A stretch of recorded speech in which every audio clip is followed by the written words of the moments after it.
Hi அனைவருக்கும் வணக்கம். Welcome to holistic life with Usha YouTube channel. Actually நான் என்ன நினச்சேன்னா, ஹோலிஸ்டிக் லைஃப் எஜுகேஷனுடைய 5 பில்லர்ஸ் இருக்கு இல்லையா? SCL, moral values, psychology, philosophy, பஞ்சபூதாஸ், இதிலிருந்து ஒவ்வொரு வாரமும் 5 டாபிக் படிக்கலான்னு டிசைட் பண்ணேன்.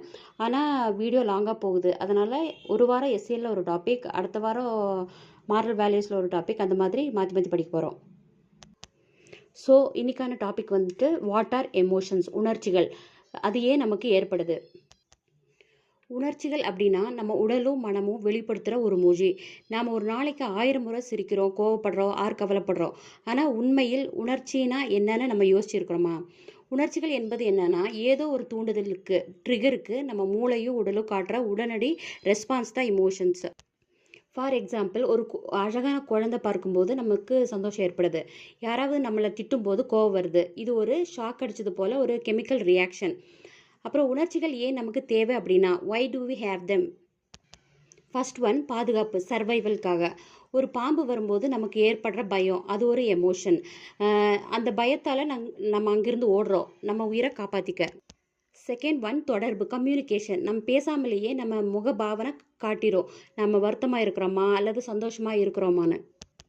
தேர்ட் ஒன், முடிவெடுத்தல், டிசிஷன் மேக்கிங். ஒரு விஷயம் பிடிச்சிருக்கா இல்லையா என டிசைட் பண்ணுறது நம்ம எமோஷன் தான். அப்புறம் பேசிக் எமோஷன் உணர்ச்சிகள் என்னென்னு பார்க்கலாம். மகிழ்ச்சி, துக்கம், பயம், கோபம், ஆச்சரியம், அருவருப்பு, இதெல்லாம்.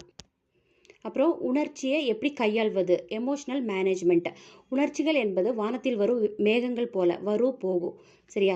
அதுக்கு ஃபர்ஸ்ட் ஒன் அவேர்னஸ் இருக்கணும். அப்படின்னா நமக்கு இப்போ என்ன உணர்ச்சி ஏற்படுது அப்படிங்கிற அவேர்னஸ் இருக்கணும். ஃபார் எக்ஸாம்பிள், இப்போ நான் பொறாமப்படுறேன், கோவப்படுறேன், அந்த மாதிரி. Second one, don't suppress. அதை அடக்கக்கூடாது, அக்செப்ட் பண்ணணும்.